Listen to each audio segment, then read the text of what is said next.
Pemirsa, hujan lebat disertai angin kencang yang terjadi pada Selasa malam merobohkan baliho berukuran jumbo yang berada di pinggiran Jalan Zainul Arifin, Kecamatan Medan Baru, Medan, Sumatera Utara.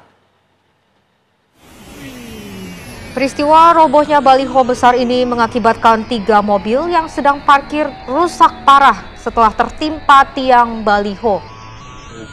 Tak hanya itu, tiang baliho yang tumbang juga turut menimpa gerobak pedagang sate yang berada tepat di bawah baliho. Tidak ada korban jiwa maupun luka dalam peristiwa ini. Pasca kejadian, pihak perusahaan baliho serta kepolisian dan TNI berusaha mengevakuasi reruntuhan baliho yang menimpa sejumlah kendaraan.